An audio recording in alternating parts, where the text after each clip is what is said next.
Shalom. Adalah kita akan mulai pada kita pada pagi hari ini. Bagi Bapak Ibu Saudara yang masih berada di luar, dipersilakan masuk.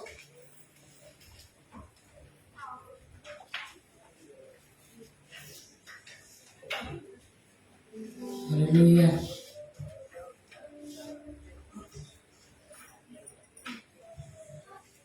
Selamat pagi dan selamat beribadah, selamat hari Minggu buat kita yang hari pada pagi hari ini. Tuhan Yesus memberkati ibadah kita pada pagi ini. Sebelumnya mari kita masuk dalam ibadah kita berdoa. Haleluya. Bapa kami dalam surga, Bapa yang kami sembah di dalam nama anak-Mu Tuhan Yesus Kristus, betapa hati kami berlimpah dengan ucapan syukur pagi hari ini Tuhan, buat segala kebaikan kemurahan-Mu, buat penyertaan-Mu, buat kesetiaan-Mu Tuhan yang tak pernah berkesudahan dalam kehidupan kami. Kami boleh Tuhan hadir di tempat ini Bapa, dengan tujuan kami Tuhan untuk memuji, menyembah-Mu, persembahkan yang terbaik bagi-Mu, yaitu hidup kami Tuhan Yesus. Mari Bapa orang setiap hati kami, biar Tuhan kami mempersembahkan hidup kami dengan segenap hati kami, dengan segenap jiwa kami akan budi kami dan kekuatan kami hanya untuk memenuhi rimba-Mu di tempat ini Bapa. Terima kasih Tuhan Yesus, terima kasih Bapa yang baik. Dalam setiap hari-hari yang Tuhan beri bagi kami Tuhan, semuanya itu baik Bapa. Kami tahu Tuhan banyak persoalan kehidupan kami Bapa. Kami percaya Tuhan Engkau tidak pernah meninggalkan kami sedetik pun.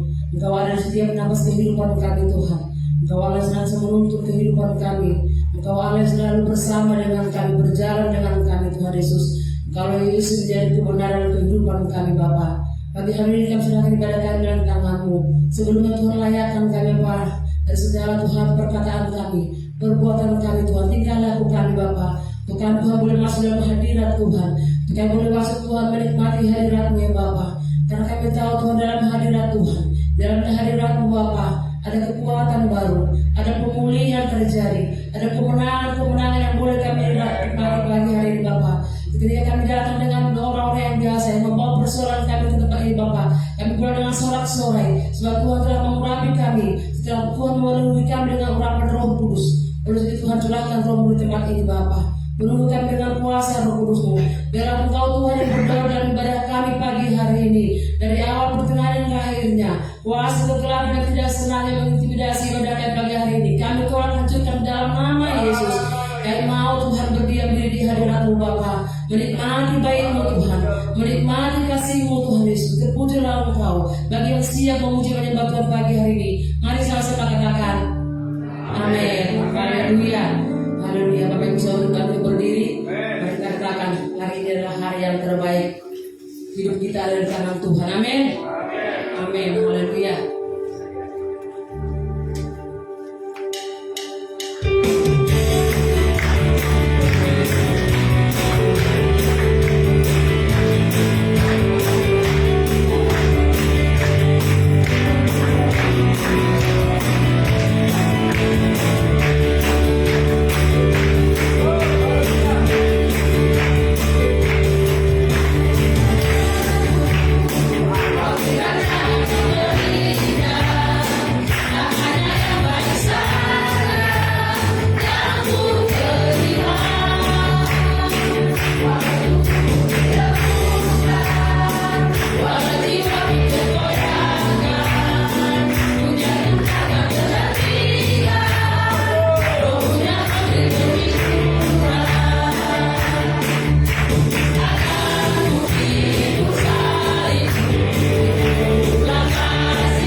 Tuhan bagi setiap kehidupan kita.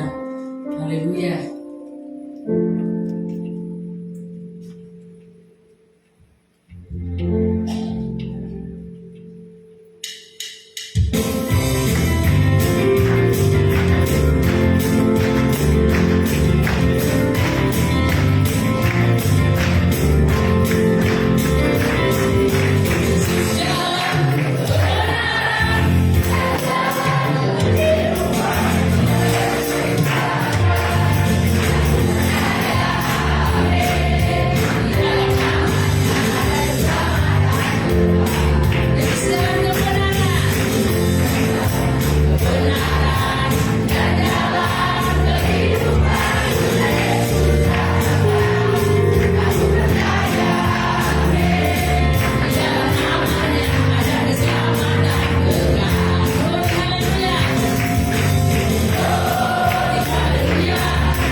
Haleluya. Kami sudah menghadap Tuhan lebih lagi. Masih hidup kita kepada Tuhan pagi hari ini. Haleluya.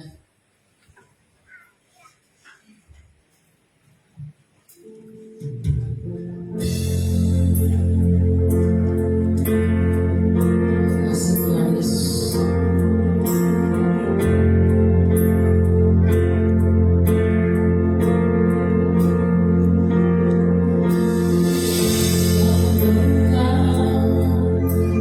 Memilihku sebagai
Yahweh, pencipta langit dan bumi, Bapa kami yang bertata di dalam kerajaan sorga, Tuhan, datanglah kerajaan-Mu. Berikanlah Roh-Mu, Roh kebenaran dari Tuhan, Roh Kudus, Roh penolong yang dari Allah. Urapilah kami, datanglah Engkau melawan kami secara pribadi, karena tubuh kami adalah rumah baik kediaman-Mu Tuhan. Tinggallah di dalam kami dan kami di dalam Engkau, karena di luar Engkau kami binasa. Di luar Engkau Tuhan kami sia-sia. Jamalah dan berkatilah pikiran kami, intelektual kami, logika kami ya Tuhan, supaya bertobat dan mengenal kehendak Allah, supaya pikiran kami berbalik kepada Tuhan yang menciptakan kami, supaya pikiran kami Tuhan berjalan di dalam kehendak Tuhan. Di dalam nama Yesua HaMasiah, Engkaulah Yesus Juru Selamat yang bangkit dari antara orang mati, yang sudah mengalahkan iblis, dosa dan maut. Kami berdoa dan kami bersorak. Haleluya. Amin. Puji Tuhan. Shalom. Haleluya. Tuhan memberkati kita. Selamat hari Minggu. Ini minggu yang ketiga, 21 Oktober Desember. Nah lupa kan, saya juga lupa bayar listrik. Iya, kemarin tanggal 20, 19, lupa, baru tadi ingat. Cuma untung kita punya HP ya, bayar. Sekalipun kena denda. Saya lupa. Nah saudara, selamat hari Minggu bagi kita semua, amin. Anak mahasiswa yang hadir hari ini banyak nggak? Coba angkat tangannya. Ingat apa yang saya korbankan di Natal Polkam kemarin? Ya, semakin tinggi pendidikan, semakin banyak pengetahuan, sebenarnya itu yang membawa kita semakin mengenal akan Tuhan. Amin. Ya kan begitu ya. Semakin tinggi pendidikan, semakin tinggi pengetahuan, sebenarnya itu yang membuat kita semakin memiliki pengenalan dan pemahaman, dan semakin membawa kita mendekat kepada Tuhan. Nah itu sudah dicontohkan oleh orang Majus. Lebih kurang 1.200 km perjalanannya dari negeri Persia sampai ke tanah ke Bethlehem. Lebih kurang perjalanan yang mereka tempuh pada masa itu sekitar 1.200 atau 1.000 lebih lah. Ya, dan mereka adalah orang-orang yang memiliki ilmu, cendekiawan, intelektual. Dan mereka bukan orang-orang yang Yahudi atau orang yang bertuhan. Ya, mereka bukan orang-orang yang keturunan Abraham atau keturunan Israel. Mereka di luar itu. Tetapi di situ Tuhan membuktikan kepada dunia bahwa pengetahuan sanggup membawa orang kepada Tuhan. Amin. Jadi bukan pengetahuan itu bukan membawa kesombongan. Nah saudara, dari sini saya akan mengambil satu hikmah. Apa itu?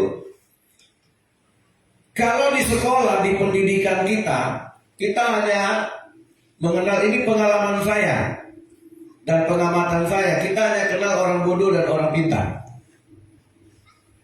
Itu makanya sekarang guru-guru bilang, oh nggak ada orang yang bodoh, semua pintar.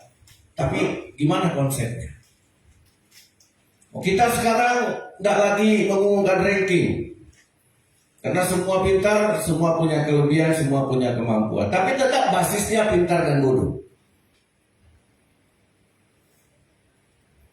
Ya, lihat cara guru-guru itu kalau marah itu sangat membedakan pintar dan bodoh. Jadi kita itu nggak punya konsep sebenarnya. Kalau di dalam Alkitab gimana? Jadi saudara, Apakah sekolah, apakah gunanya kita dididik di sekolah? Albert Einstein bilang begini, kalau kamu mau sukses, ayo, kalau guru kita bilang supaya sukses apa? Belajar. Iya kan? Nah, rajin belajar. Saudara, jadi kalau Albert Einstein bilang kalau kamu mau sukses, coba lagi. Try again. Try again. Try again. Coba lagi, coba lagi, coba lagi, coba lagi, coba lagi sampai bisa. Itu kalau dia yang ngajar. Jadi sekarang saudara sama dengan Thomas Alva Edison. Lampu yang kita lihat sekarang ini dibuat oleh Thomas Alva Edison yang di sekolah dikategorikan orang bodoh. Sehingga secara pemikiran dia itu dikeluarkan dari sekolah. Dan dia dididik oleh ibunya. Dan kalau ya sekarang kalau saudara tanya AI, berapa kali dia harus melakukan percobaan sampai lampu itu bisa sukses dibuatnya? Maka dia akan bilang 1000 kali, saking banyaknya. Jadi sebenarnya apa? Tujuan pendidikan itu membangun cara berpikir. Amin. Membangun cara berpikir. Kerangka berpikirnya. Nah, saudara. Jadi banyak orang pintar, mungkin di sekolah dia pintar, tapi masukkan benang ke jarum dia nggak bisa. Karena memasukkan benang ke jarum itu berbicara tentang cara berpikir. Ketika Albert Einstein mengajarkan kalau mau sukses coba lagi, coba lagi, coba lagi, itu bicara apa? Cara berpikir kita. Kerangkanya.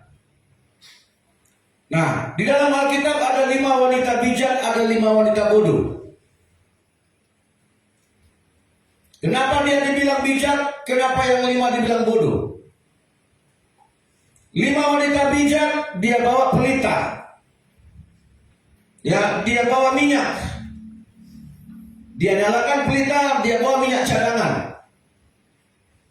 Saudara, untuk menyambut kedatangan mempelai laki-laki, dia memprediksi, dia berpikir tentang sesuatu yang bisa menjadi resiko. Dan ternyata benar, mempelai yang mereka tunggu-tunggu lama sekali datang. Sampai lampu yang mereka nyalakan itu padam, mempelai belum datang. Sedangkan 5 wanita bodoh, dia disebut bodoh.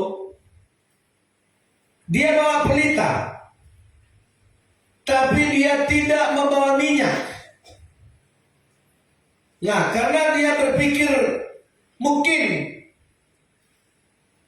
mempelai ini tidak akan lama datang, iya kan? Namanya mempelai, lagi jatuh-jatuh cintanya gitu. Dan terjadi di luar dugaan, mempelai lama datang dan lampu si wanita bodoh padam. Nah, ketika diumumkan mempelai datang, 5 wanita bijak ini menyalakan pelitanya dan langsung menyongsong. Saudara, 5 wanita bodoh, dia tidak punya apa-apa. Untuk menyalakan pelita dia tidak punya minyak.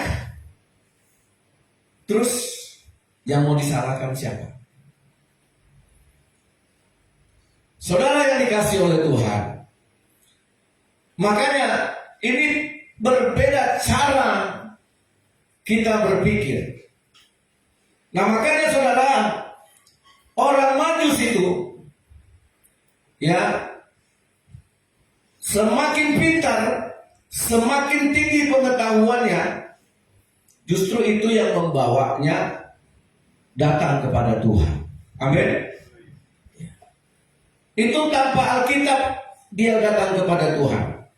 Tanpa nabi, tanpa firman, tanpa mentor, tanpa penasehat murni secara ilmu pengetahuan. Dia pelajari ilmu bintang, dan dari ilmu itu dia tahu bahwa bintang yang mereka lihat itu adalah bintang bahwa seorang raja besar telah lahir ke dunia. Dan apa yang mereka lakukan? Ayo kita bertemu dengan raja itu untuk menyembah. Makanya dari persembahannya juga kita tahu orang Majusi itu mempersembahkan emas, kemenyan, dan karena dia pintar, karena dia bijak, karena dia punya intelektual. Siapa yang ngajarin mereka datang sama Tuhan harus bawa emas? Padahal mereka bukan orang gereja, mereka bukan orang beriman, mereka orang intelek. Yang kadang-kadang semakin intelek orang semakin jauh panggang otaknya dari api. Iya kan? Kadang-kadang terpikir, kita kan melihat banyak yang semakin pintar dia,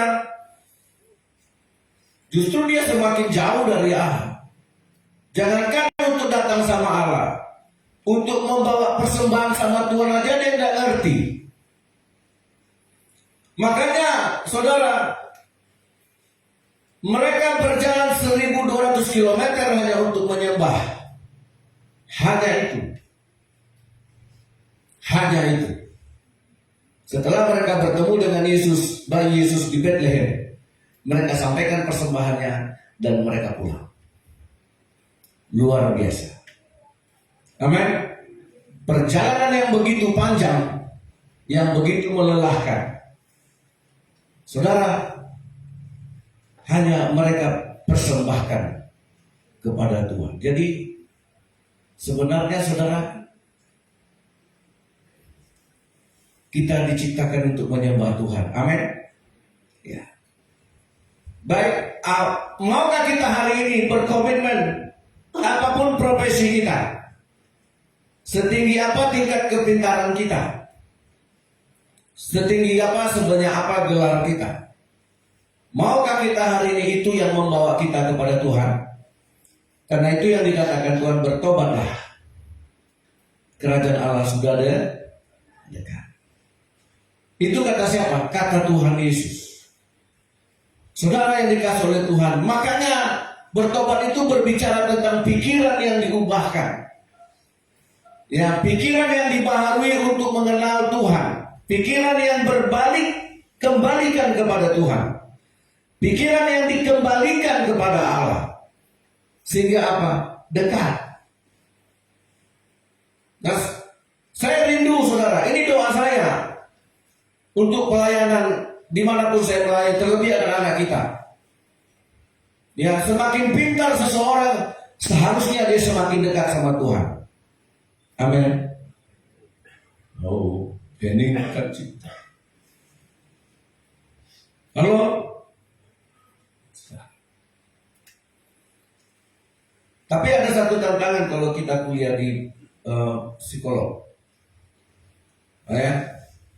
Kalau kalian nanti ambil kuliah di fakultas psikologi, nah itu hati-hati. Kalau kamu tidak kuat di dalam firman Tuhan, itu salah satu fakultas yang melenyapkan keperan Tuhan.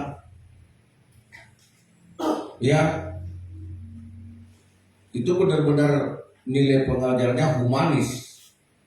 Dari mana saya tahu? Saya pernah ke rumah sakit jiwa. Dulu waktu saya di Jakarta, waktu pelayanan saya lihat ada teman saya ke rumah sakit kusta yang di Grogol. Pelayanan pendeta ke rumah sakit kusta, ke panti asuhan, ke panti jompo, ke penjara, ke rumah-rumah sakit, boleh. Welcome, diterima dengan baik. Tapi ketika kita masuk rumah sakit jiwa, kita nggak diterima. Misi pelayanan itu nggak diterima. Nah, kenapa? Beda prinsip. 2 kali saya ke rumah sakit jiwa di Padang, ya, saya coba.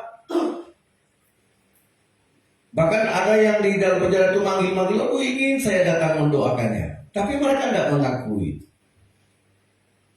Mereka tidak mengakui kerohanian itu. bahwa Tuhan yang bisa memulihkan jiwa seseorang yang sakit, hati yang remuk, hati yang hancur, hati yang patah, kata Raja Daud, itu bisa dipulihkan oleh Tuhan. Amin.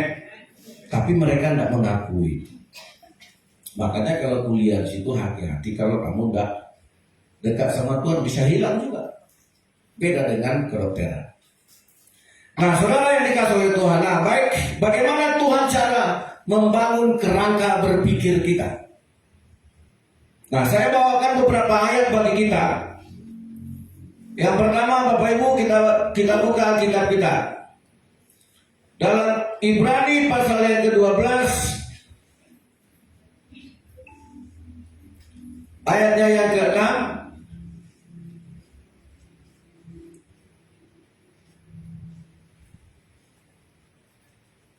Ibrani pasal 12 ayat 6, mari sama-sama kita membaca firman Tuhan. Baik. 1, 2, 3. Karena Tuhan menghajar orang yang dikasihinya, dan ia menyesa orang yang diakuinya sebagai anak.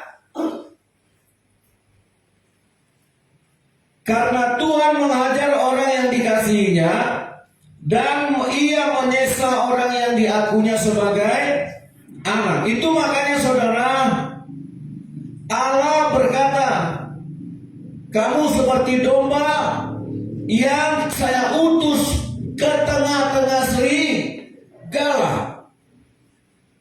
Tuhan menyuruh domba-dombanya, Tuhan itu gembala, kita dombanya. Terus Tuhan mau membawa kita ke tengah-tengah serigala. Apa maksud Tuhan? Makanya dibilang Tuhan, pada prinsipnya manusia punya yang namanya kecerdasan. Tapi Tuhan mau mengeluarkan itu dengan cara. Mungkin kita mau anak kita pintar dengan cara kasih makanan bergizi, kasih susu setiap hari, tahu, tempe, ikan.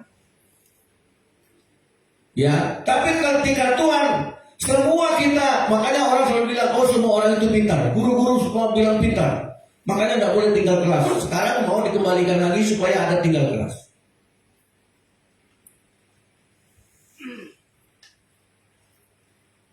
Nah, saudara, ya, jadi supaya domba ini keluar kemampuannya, kita tahu domba itu binatang apa sih? Ya, pintar atau bodoh? Kalau kita mau selalu menggunakan diksi itu, gara-gara lalat saja domba bisa mati tumbang. Dikejar larinya juga tidak kencang. Beda kayak kambing, dikejar kambing kencang larinya. Kambing tahu dia punya tanduk, kambing tahu menggunakan tanduknya. Karena tanduknya tegak, domba enggak. Saudara, mungkin kita kehabisan cara bagaimana, ya, sehingga orang keluar kemampuannya, keluar potensinya. Tuhan sekali lagi ingin membentuk cara berpikir kita. Dibawanya lah domba ini ke tengah-tengah serigala. Kalau kamu kutaruh di tengah serigala, maka hendaklah kamu cerdas seperti ular dan tulus seperti, ayo, di mana saudara disebut pintar? Di rumah atau di tengah-tengah serigala? Di mana kita menjadi orang yang bisa menyenangkan hati Tuhan, seperti Tuhan pernah bertemu iblis. Amin. Ketika Tuhan bertemu iblis, Tuhan bilang sama iblis, "Hai iblis." "Ya Tuhan." Ketemu nggak sama Ayub? Tahu cerita itu? Ya, tidak perlu kita baca lagi ya. Ayub pasal 1. Oh iyalah, dia kan orang saleh, dia kan orang benar, orang baik. Kau jagai, kau lindungi, kau berkati, pantasan dia berhasil, dia kaya raya. Karena Ayub orang kaya. Nah, kata iblis, coba kau izinkan aku mencobai dia. Ku ambil hartanya, kuambil kekayaannya, kuambil anak-anaknya, kuambil rumahnya, harta benda ladangnya semua. Pasti dia akan meninggalkan engkau. Wah, dengan senangnya Tuhan bilang. Karena tadi apa konsepnya? Tuhan sedang membawa dombanya ke tengah-tengah serigala. Amin. Ya, saudara. Jadi anak-anak nggak ada uang, justru kamu harus tambah pinter.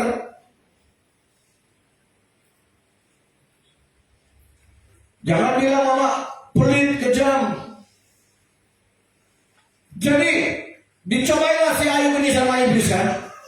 Semua anak Ayub mati. Berapa orang anak Ayub? Anak-anak, ada yang tahu? 7 anaknya laki-laki, 3 anaknya perempuan, semua mati di hari yang sama. Hartanya, rumahnya terbakar, dihantam api petir, dirampas musuh. Dan iblis nggak bisa berkutik ketika Ayub bilang, Tuhan, ya, di dalam penderitaannya yang berat itu, apa kata Ayub? Tuhan, aku datang dengan telanjang Tuhan. Aku juga akan kembali kepadamu dengan telanjang.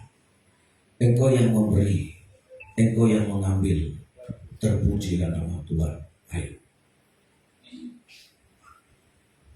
Terus iblis mau bilang apa?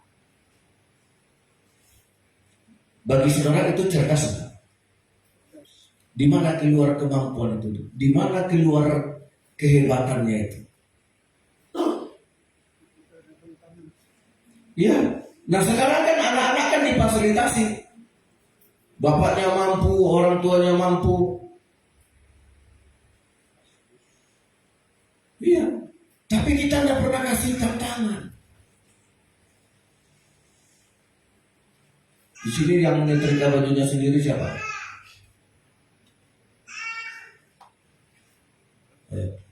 Nggak ada ya? Binaya setrika baju sendiri nggak? Binomat baju sekolah. Kapan setrikanya? Cuci baju sendiri. Tapi iblis gak senang sama Ayub. Ketemu lagi iblis sama Tuhan. Sudah kau cobain dia kan? Kata Tuhan sama Ayub. Sudah kau ambil hartanya, kekayaannya, rumahnya, sang gak punya apa-apa lagi. Tapi kau lihat Ayub semakin dekat sama Tuhan. Ayub semakin menyembah Tuhan. Oh, iblis bilang, iyalah. Coba aku cobain tubuhnya, aku kasih dia penyakit. Halo, ada yang punya penyakit? Semua. Apalagi kolesterol. Udahlah. Itu tandanya harus makin dekat sama Tuhan aja. Amin. Ya. Jangan waktu sudah masuk infus, masuk selang, baru oh Tuhan. Tuhan. Udah panen gak orang ini? Jujurnya orang ini panen. Sekarang aku sakit sih. Oh pikirannya di sini. Dicobailah si Ayub dengan penyakit. Habislah dari ujung kaki sampai ujung rambut. Tidak ada obatnya. Oh digarutnya, bukan istrinya yang menggarutnya. Bapak-bapak enak. Sakit istri masih sayang. Amin ibu-ibu. Oh. Enggak. Ibu-ibu ini terpukau sama saya atau gimana nih? Bahkan saya doakan Pak itu karena saya yang doakan dia sakit itu. Oh. Mendadak gadis semua. Iya. Mungkin dalam hati itu memang Pak Pendeta, aku hidup serasa tidak punya suami. Jadi dia ambil beling, digaruhnya badannya, bukan istrinya. Sakit Pak. Sini aku garuk, karena ini udah benana semua, meleleh. Sampai dikasih abu, supaya nananya itu terserap. Belarat-larat mungkin. Terus apa kata istrinya yang paling cantik ini? Mas, mati aja lah mas.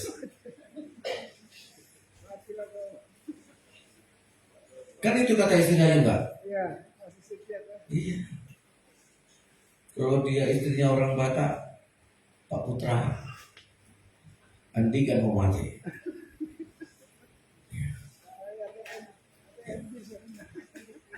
Saudara, itu kalau saudara punya istri kayak gitu mau di apa? Kita kasih sertifikat itu istri.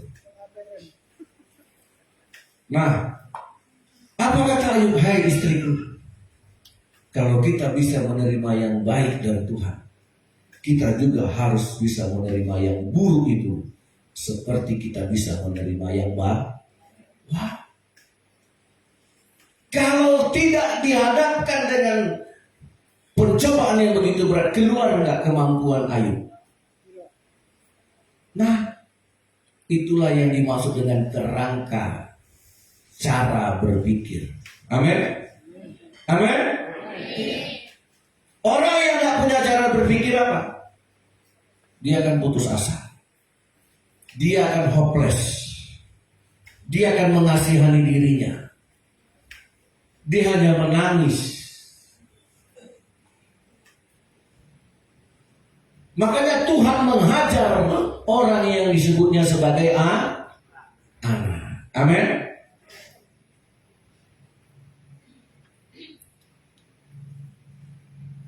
Jadi tidak lahir anak-anak manja. Tidak lahir anak-anak gampangan. Yuk, Bapak Ibu. Ya, jangan kehilangan. Jangan anak-anak bikin punya PR, Bapak Ibu pula yang mengerjakannya.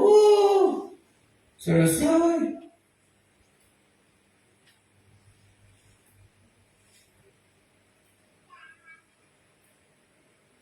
Saudara, itu makanya kenapa orang negara-negara maju tidak punya pembantu. Jadi begitu anak dilahirkan,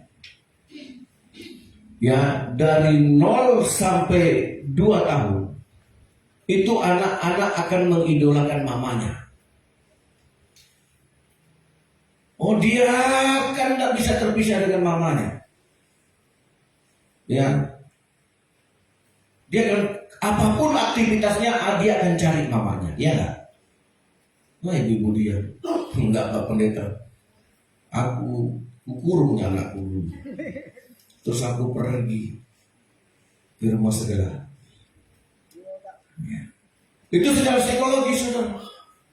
Nah, mulai dari 2 tahun dia mulai berpikir, mulai dia bangga dengan bapaknya. Dia mulai kenal bapaknya. Awas ya, kasih tahu bapakku tentara, pistolnya banyak, tembaknya kok mati kau. Iya nggak?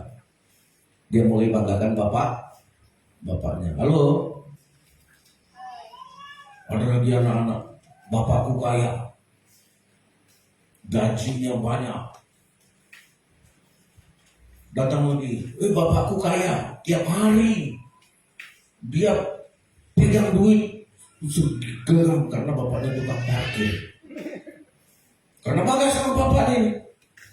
Datang lagi anak pendeta, baru bapakmu pegang duit segini, bapakku pakai kantong. Oh, karena anak pendeta lihat bapaknya kantong kolektif terus. Nah, umur segitu anak-anak akan bangga sama bapaknya. Jadi dari 0 sampai 6 tahun itu 100% itulah tahun emas, umur usia emas. Nah, kita kan cuma tahu ini usia emas, terus usia emas buat tuduh. Disitulah dia anak, apapun aktivitas anak dia akan ikut mamanya, ikut bapaknya, karena itu idolanya. Ya kan? Disitulah orang tua yang dimaksud dengan umur emas itu. Disitulah kita tidak boleh kehilangan kesempatan. Seluruh kepribadian kita, seluruh teladan kita, seluruh kehidupan kita, itu yang menjadi dasar pembentukan karakternya pertama kali. Amin. Amin. Makanya orang bule tidak punya tambahan. Nah, nanti kalau kalian ini bungkus permen siapa yang bunyi-bunyi ini? Pelan sedikit lah mutarnya. Ya. Nah, masih bunyi. Nah, saudara, ya, Nah kita kan, makanya orang mulia itu tidak mau pakai pembantu. Inilah yang disebut dengan tahun emas. Ini usia emas. Terus kasih makanan bergizi. Terus apa? Kasih imunisasi. Terus apa? Kasih pembantu. Ya, lebih maju mana orang Eropa dari kita? Punya pembantu? Enggak. Sedangkan Indonesia apa? Kacang kedelai dibesarkannya seperti anak sendiri.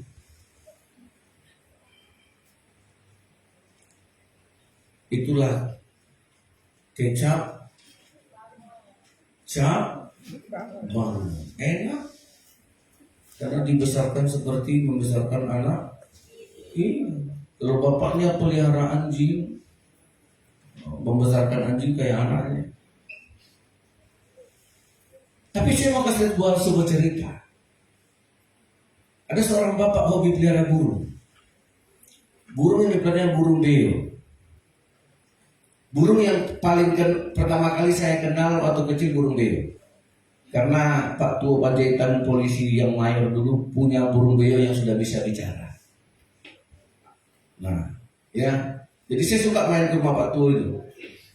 Punya beo. Ini Pak Tua bawa dari Nias. Katanya dulu Nias terkenal dengan pulau beo ya. Burung beonya bagus-bagus dari Nias ya. Ini orang Nias ada nggak? Nggak hidup lagi di zaman itu ya. Wah, pintar burung beo. Bisa ngomong. Ya. Jadi beo dulu jadi CCTV. Jadi penyambung lidah juga bisa. Nah, satu hari bapak ini burung beonya apa? Batuk. Ya, gangguan pernapasan. Ya karena dia orang kaya dibawanya berobat. Sama dokter hewan nggak sembuh. Dia pindah ke dokter hewan lagi, nggak sembuh. Akhirnya dia bilang ini harus sembuh. Karena dia sayang sama burung beonya. Akhirnya saudara dicari dokter yang ahli. Oh, diambil DNA-nya. DNA-nya burung beo diambil. Ya, air ludahnya diambil. Diteliti supaya nanti bisa dikasih obat yang pas, obat yang tepat sesuai dengan burungnya. Diteliti semua, dikasih obat, batuk juga. Habis akal dia. Termenunglah dia duduk di dekat sangkar burung beonya. Karena dia begitu kesepian kalau burung beo tidak bisa bicara. Padahal ada beo satu lagi, burung diraja.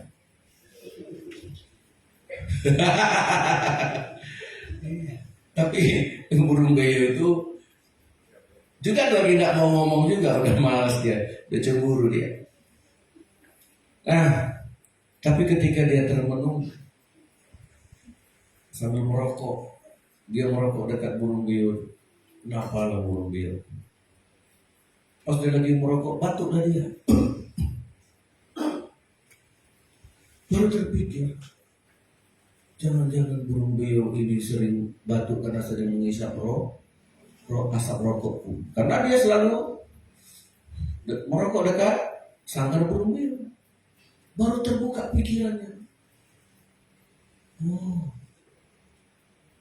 siapa tahu dia gara-gara aku selalu merokok. Burung beo perokok pasti. Jangan-jangan gara ini. Nah, pintar itu bapak. Saudara, dia kesimpulkan sendiri. Pasti ini. Soalnya udah berapa dokter angkat tangan. Akhirnya dia putuskan dia berhenti rokok. Istrinya dulu suruh berhenti rokok lama. Mertua suruh berhenti merokok lama. Tapi gara-gara burung kesayangannya batuk dia berhenti merokok. Anaknya tidak minum susu, dia juga tidak mau berhenti merokok. Biar kau tidak minum susu, ganti susu dengan teh manis asal bapak bisa merokok. Amin. Oh, itu tidak amin. Iya. Pak, susu anak habis pak. Nggak ada uangku. Habis itu dia merokok. Ya, siapa di sini bapak-bapak yang pernah berhenti merokok gara-gara anaknya? Enggak ada ya? Belum punya anak kata saya. Iya, jadi dia berhenti sehari, 2 hari, 5 hari dia berhenti merokok. Dia lihat burung beunya udah mulai hilang batunya. Hilang batu burung beo nih saudara. Ini cerita benar nih. Ya, saya tidak marah gitu. Nah, dia berhenti. Akhirnya burung beo itu betul-betul sembuh saudara. Oh iya benar. Ngapain aku tanya dokter ini, tanya dokter itu. Saudara tahu maksud cerita ini? Halo bapak-bapak, siapa yang merusak anak itu? Jadi untuk membuat burung beo itu berhenti dari penyakitnya, dia berhenti merokok.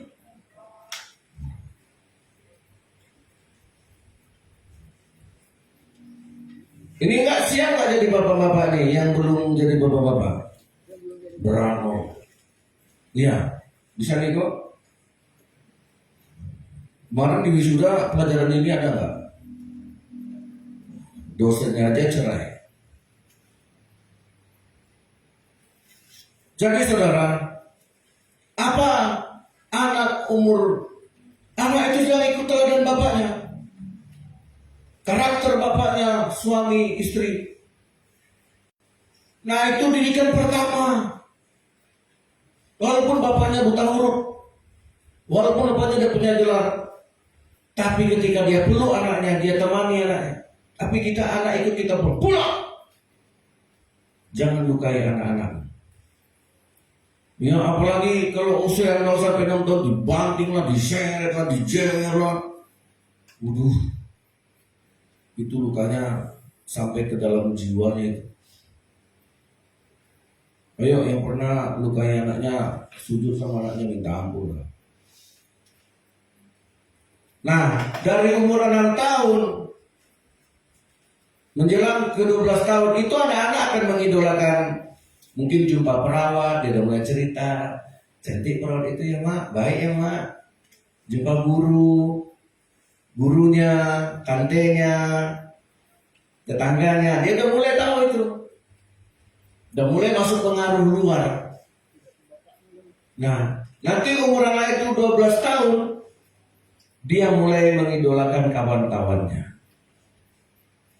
Nah, makanya ketika anak kita lebih mengikuti kawan-kawannya, setelah dia besar dia lebih cenderung ikut dibentuk kawannya. Karena saudara jangan marah, itu kamu yang salah. Karena dari 0 sampai 6 tahun Bapak Ibu kemana?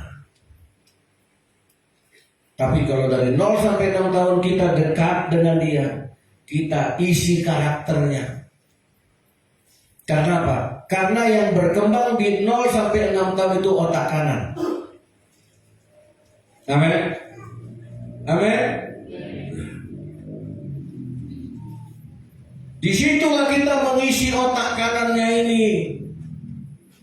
Nanti dia mau kuliah, mau ketemu kawan, mau ketemu siapapun, bajing loncat sekalipun. Tapi kalau otak kanannya ini sudah diisi dengan kehadiran orang tuanya, memenuhi pikiran otak kanannya ini, dia tidak akan mengkhianati orang tuanya walaupun dia punya cewek yang paling cantik. Tidak akan kawin lari dia. Mama tidak setuju nak. Iya ma. Kenapa ma? Oh kalau mama tidak setuju kan aku yang menjalani. Emangnya mama yang kawin? Emangnya bapak yang kawin? Aku bisa kawin lari. Aku udah punya gaji. Itu gigit jari orang tua. Capek aku membesarkan anak. Setelah besar kilauannya. Karena isi otak kanan itu kawannya semua. Oh bapak kan sibuk cari uang. Bapak kan sibuk kerja. Nah saudara, Siapa yang bisa memastikan nanti anakku walaupun ketemu setan sekalipun sama dengan Tuhan. Ayub dicobai setan sekalipun Allah tetap bilang dia tetap anak saya. Amin. Yesus dibawa oleh Roh. Roh Allah membawa Yesus ke padang gurun. 40 hari 40 malam Yesus tidak makan secara manusia. Ketemu sama setan. Yesus protes sama Tuhan. Terus Yesus tinggalkan Tuhan. Ngapain ikut Tuhan? Nggak dikasih makan. Dibawa kepada gurun. Jumpa setan. Datang setan. Mau dikasih makan. Dari batu yang mau jadi roti. Mau gak Yesus? Yesus nggak mau. Karena dia dekat dengan Tuhan. Amin. Jadi jangan salahkan lingkungan. Karena Yesus itu lahir dari benih Roh Kudus. Nah, kalau kalian mau kawin ini, dengar baik-baik, remote. Dika udah punya cewek belum? Jangan mau ngopi di mana, ngopi bareng yuk, ngopi darat yuk. Banyak sekarang kopi. Ya. Anak saya yang nggak suka kopi jadi suka ngopi sekarang. Waktu itu paling suka pak kopi ini, pak kopi ini. Pak, apa hunting kita yuk? Udah tahu dia hunting kemana? Cari kopi. Dia simpan duitnya nggak jadi di sekolah. Beli kopi kan udah banyak kopi gerobak itu. Kopi Ajo, kopi Bolo, kopi Kuno, Signature. Hafal saya kan? Karena ada kupretnya udah kuras dia satu sekali. Mau nanya kopi mana yang enak? Saya nggak mau endorse. Kenapa? Karena dia jalan dengan saya. Saya ke kafe, saya bawa anak. Ya kadang-kadang kalau ada waktunya RC, April saya ngopi kita kok. Kadang-kadang mereka juga sibuk om. Bilang aja kalau nggak mau ngopi sama aku. Tapi mereka nggak nampak. Ngopi sama mereka itu susah. Jarang ada yang mau. Ya nanti om ceritanya firman Tuhan, nasihat, hidup suci, hidup kudus, jangan begini. Enggak, saya enggak gitu kan? Enggak, asli kan? Karena mantan. Ya. Jadi anak-anak dari 0 sampai 6 tahun itu yang dibutuhkannya apa? Relasi. Oh anak kami pintar. Makanya saudara anak-anak 0 sampai 6 tahun suka apa? Suka gambar. Ini semuanya waktu kecil suka menggambar nih. Uang bapaknya pun digambar. Iya kan? Bapaknya tidur pun digambarnya nih. Dinding digambar, ya enggak? Sekarang kalau masih digambar kan dibilang orang 7/5 nih. Ya makanya anak-anak walaupun suaranya panas waktu kecil suka nyanyi nggak? Suka kan? Itu otak kanan. Makanya yang mereka kecil, waktu kecil yang mereka butuhkan relasi, hubungan. Amin. Makanya nggak sia-sia Tuhan. Kok saya hari ini jadi kesini?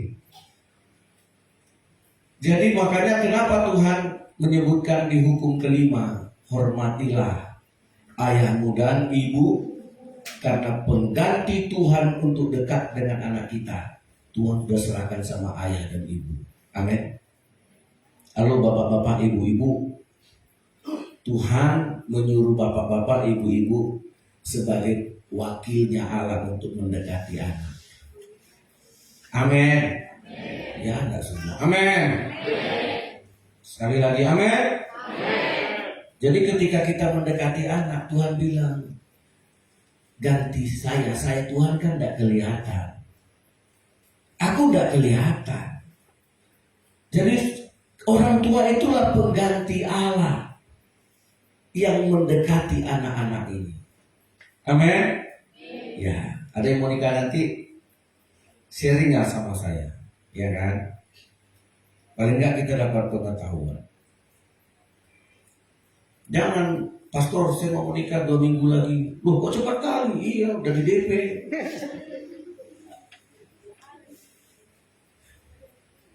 Gimana saya mau bikin konseling pranikah? Nggak penting, yang penting cinta dulu. Ya itulah cinta buta. Setelah menikah baru ditabraknya semua. Makanya saudara yang dikasih Tuhan, itulah dasar pendidikan yang pertama, relasi.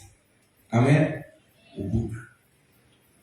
Jadi satu hari ketika otak kirinya diisi, ya kan? Ketika otak kirinya dikasih ilmu, dikasih pengetahuan, tapi kalau otak kanan udah diisi, karena otak kanan dulu yang diisi, amin. Dan itulah yang akan membawanya kepada Tuhan. Tidak akan lari, tidak akan tersesat.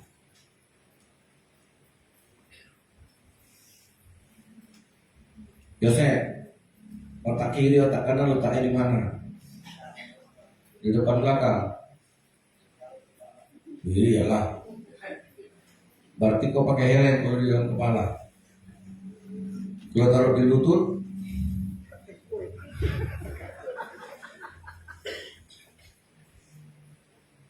ini tugasnya. Nanti kalian kasih sama saya di mana letak otak kiri, otak kanan. Untung nggak kau jawab tadi, nggak ada otak. Ya. Jadi saudara yang dikasih oleh Tuhan, itu udah saya akhiri aja dulu khotbah saya, ada setengah 12.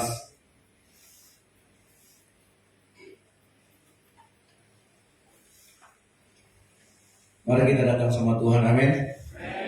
Ya, pikiran ini anugerah besar ya. Ya, isi dia. Dan doakan anak-anak kita ini. Sepintar apapun dia, kepintarannya itulah yang membawa dia dekat sama Tuhan. Amin. Dan anak mahasiswa, amin. Ada yang mau nikah habis kuliah? Belum sekarang. Oke, Tuhan berkati kita semua. Kiranya firman ini memberkati kita, amin. Ya, kita nyanyikan pujian lagunya yang dibawakan oleh Selva Gina. Apapun yang terjadi, sepahit apapun seperti Ayub, kita tetap orang-orang yang mencari Tuhan, amin. Tidak ada yang mustahil bagi Tuhan, saudara. Kita tundukkan kepala, renungkan firman ini. Orang tua, kembalilah. Apa yang kau bisa berikan sebagai teladan? Seorang bapak aja berani berhenti merokok gara-gara burung dewa. Haleluya.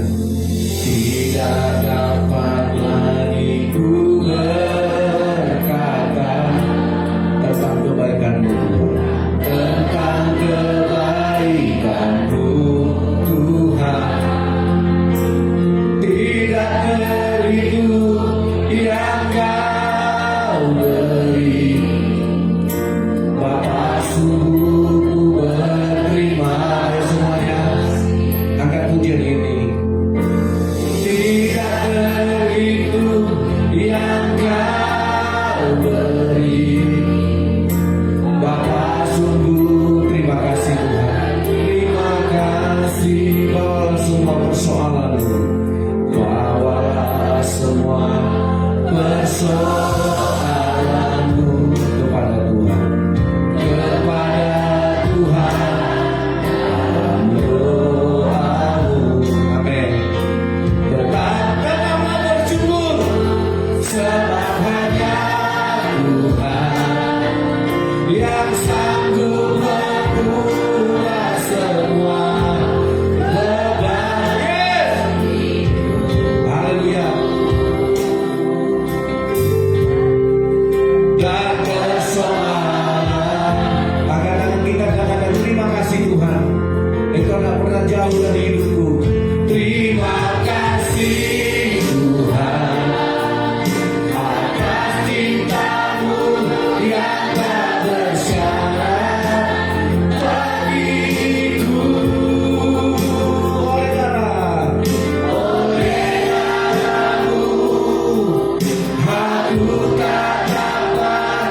selamanya Engkau bergerak.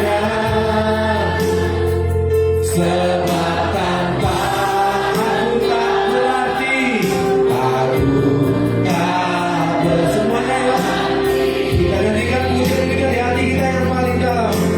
Haleluya, haleluya. Tidak dapat lagi ku. Amin.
berpendidikan.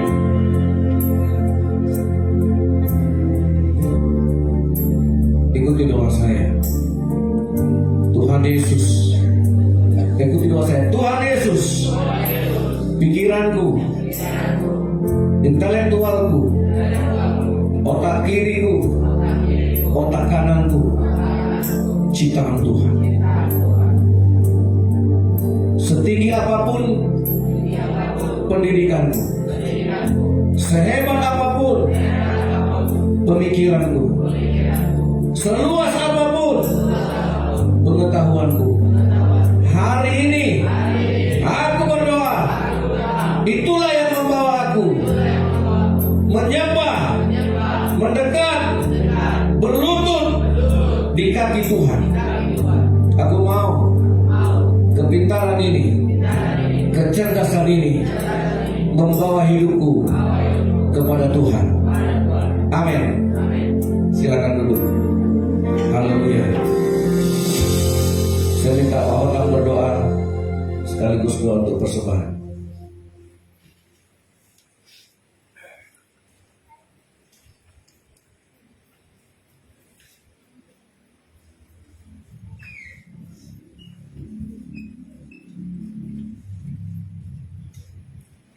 Kita berdoa dengan Tuhan.